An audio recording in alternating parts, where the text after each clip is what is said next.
Friends, my name is Shubham Chauhan and you are watching fit with my. चलिए शुरू करते हैं। पहले पॉइंट की बात करेंगे जो है सेटअप एंड पोस्चर। इसमें आपको ध्यान रखना है जो आपकी पीछे बेंच की सीटिंग है वो इतनी होनी चाहिए कि आपकी जो लोअर चेस्ट के बोन है, रिब केज की जो फर्स्ट बोन है लोअर चेस्ट के ही बिल्कुल नीचे, वो आपके पीछे बेंच के ऊपर वाले हिस्से के साथ टच होनी चाहिए।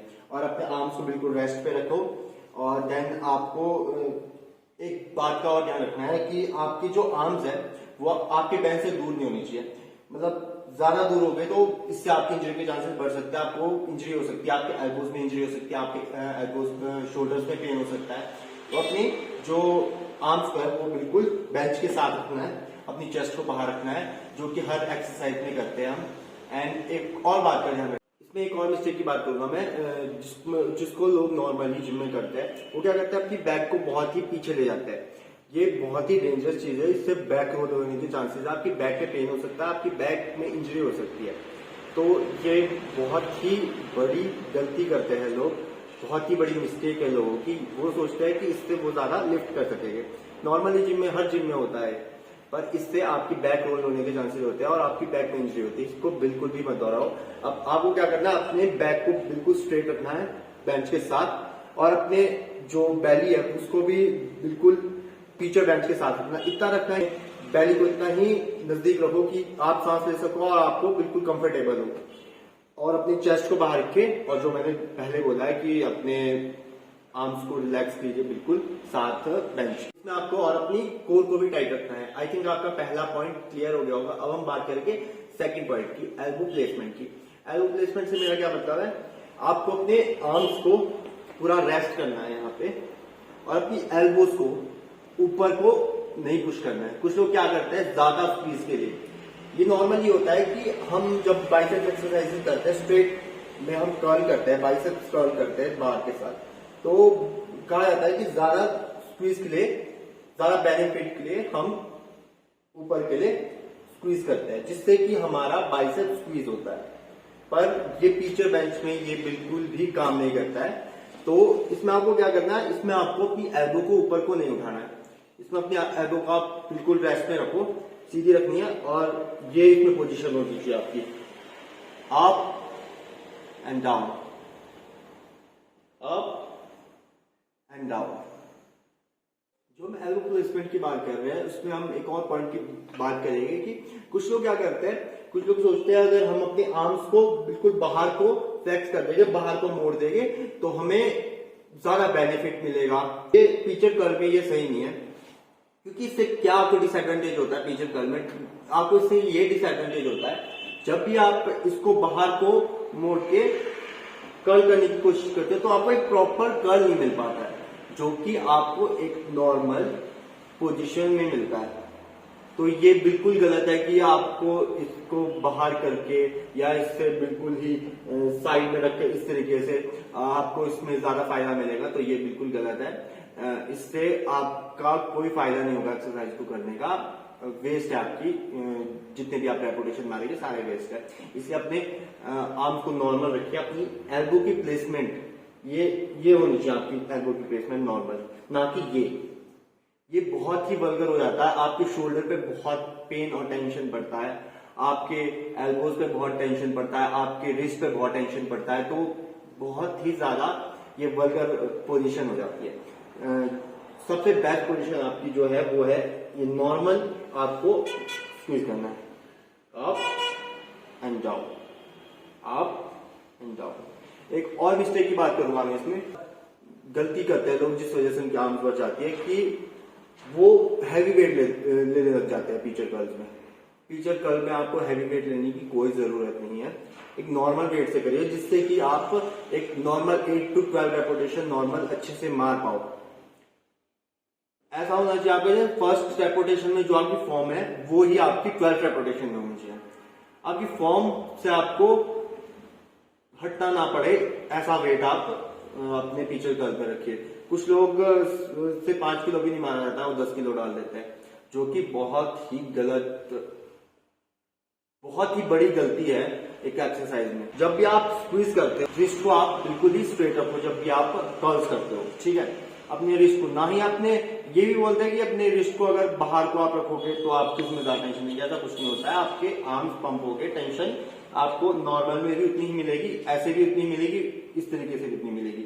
आपको डिसएडवांटेज क्या होगा, आपका आर्म पंप हो जाएगा। अगर आप कर्ल रेपिटेशन मार रहे हो तो आपका आर्म पंप होने की वजह से, आपका फोर आर्म पंप होने की वजह से आप वो रेपुटेशन को रीच नहीं कर पाओगे। तो ये हुई आपकी दूसरी मिस्टेक की बात।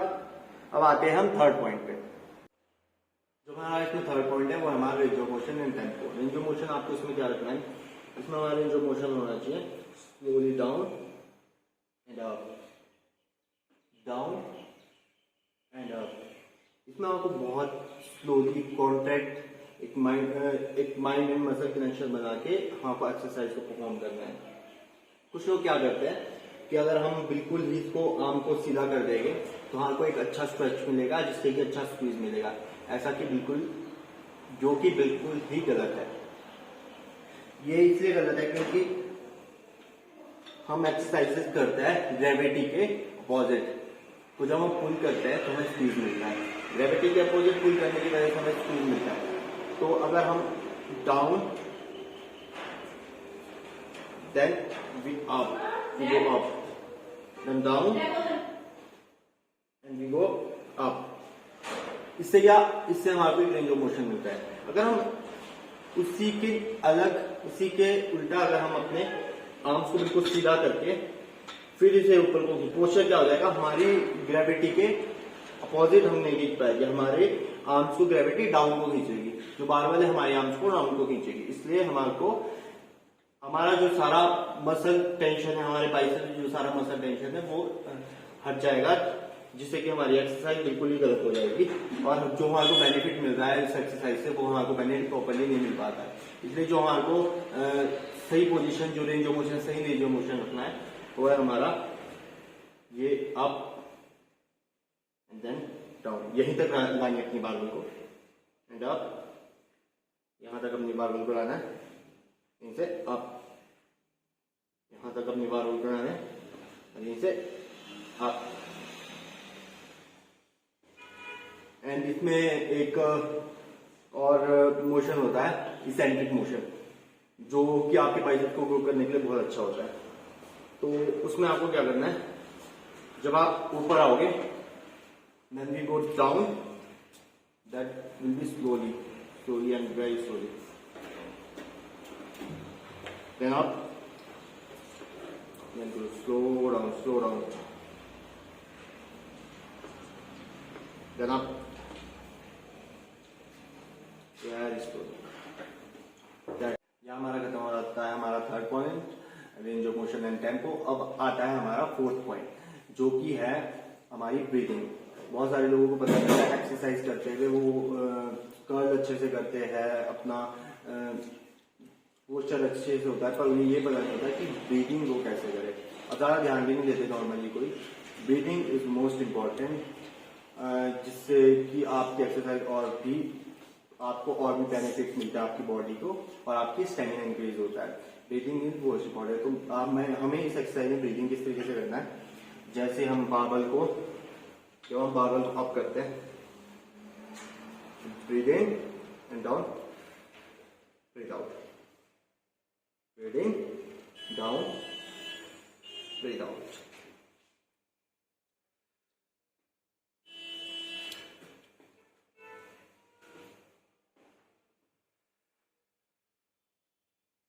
ये बात हुई हमारी फोर्थ पॉइंट की, जो है ब्रीदिंग।